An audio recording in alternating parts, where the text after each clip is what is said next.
Hi friends, നമസ്കാരം. സമകാലികത്തിൻ്റെ മറ്റൊരു അധ്യായത്തിലേക്ക് എല്ലാവർക്കും സ്വാഗതം.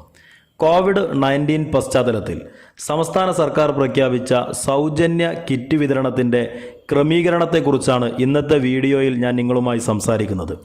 1000 രൂപ മൂല്യം വരുന്ന കിറ്റ് വിതരണം മഞ്ഞ കാർഡ് ഉടമകൾക്ക് ഇതിനകം തന്നെ വിതരണം ചെയ്തു കഴിഞ്ഞു. ഇനി വരാനിരിക്കുന്നത് പിങ്ക് കാർഡ് ഉടമകൾക്കുള്ള കിറ്റ് വിതരണത്തിൻ്റെ തുടക്കമാണ്. ഈ മാസം 27-നാണ് കിറ്റ് വിതരണം ആരംഭിക്കുന്നത്.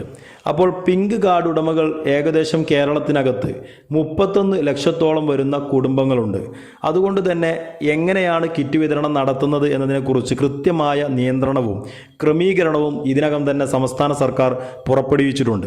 അപ്പോൾ ഇന്നത്തെ വീഡിയോയിൽ ഞാൻ നിങ്ങളുമായി സംസാരിക്കുന്നത് പിങ്ക് കാർഡ് ഉടമകൾ കിറ്റ് വാങ്ങാൻ വേണ്ടി പോകുന്ന സമയത്ത് ശ്രദ്ധിക്കേണ്ട കാര്യങ്ങൾ, ഏതെല്ലാം ദിവസങ്ങളിലാണ് റേഷൻ കടയിൽ പോയി കിറ്റ് വാങ്ങേണ്ടത് എന്നതിനെക്കുറിച്ചാണ് ഇന്നത്തെ വീഡിയോയിൽ ഞാൻ നിങ്ങളുമായി സംസാരിക്കുന്നത്. വീഡിയോ ഇഷ്ടമായെങ്കിൽ നിങ്ങൾ വീഡിയോ ലൈക്ക് ചെയ്യുക, അതോടൊപ്പം തന്നെ ചാനൽ സബ്സ്ക്രൈബ് ചെയ്യുക. അപ്പോൾ നിങ്ങളുടെ റേഷൻ കാർഡിലെ അവസാനത്തെ നമ്പർ നോക്കിയിട്ടാണ് ഇനി നിങ്ങൾ ഏതു ദിവസമാണ് റേഷൻ കടകളിലേക്ക് പോകേണ്ടത് എന്ന് തീരുമാനിക്കേണ്ടത്.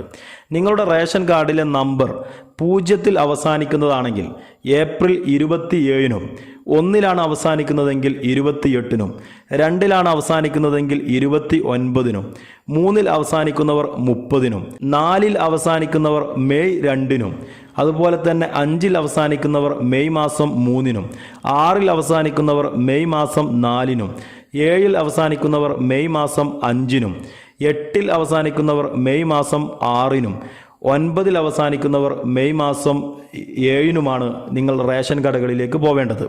അപ്പോൾ സ്വാഭാവികമായിട്ടും ഇത്തരത്തിലുള്ള ദിവസങ്ങളിൽ നിങ്ങൾ റേഷൻ കടകളിലേക്ക് പോകുന്ന സമയത്ത് സംസ്ഥാന സർക്കാർ പ്രഖ്യാപിച്ച സോഷ്യൽ ഡിസ്റ്റൻസിങ് കൃത്യമായി പാലിക്കണമെന്നുമുണ്ട്.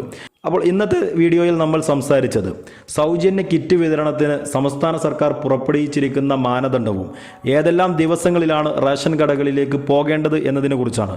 മറ്റൊരു അധ്യായവുമായി വീണ്ടും കാണാം. നമസ്കാരം.